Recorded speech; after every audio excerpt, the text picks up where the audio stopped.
تازه او ښکلى خبر شهزاد محمدى یو ځل بیا افغان لوبډلې سره یو ځای کیږي خو کله دغه ویډیو را سره تر پایه وګورئ په ډېر څه به پوه شئ ګرانو زړه ته رانږدې مینهوالو یو ځل بیا مو په سلامونو هرکلی کوم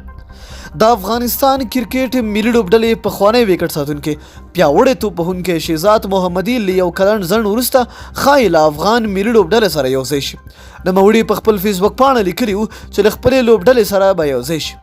شهزاد محمدى باندې وروسته له هغې بندیز ولګېده چې نوموړي پاکستاني کلب سره تمرینات ترسره کړل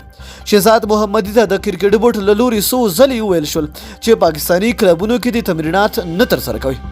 شهزاد محمدى له نړیوال جام سیالیو را په دې خوا له افغان لوبډلې څخه جلا شوی دی خو اوس شهزاد محمدى خپله خبر ورکړی دی چې په 2020 میلادي کال کې به له افغان لوبډلې سره یو ځای شي د یادولو ته چې افغانستان کرکټ بورډ تر اوسه په دې تړاو څه نه دي ویلي نو دوستانو تاسو څه نظر لرئ چې آیا شهزاد محمدى به راشي او که نه لاندې په کمنټ کې موږ سره خپل نظر شریکئ تر بیا او بلې ویډیو د الله په امان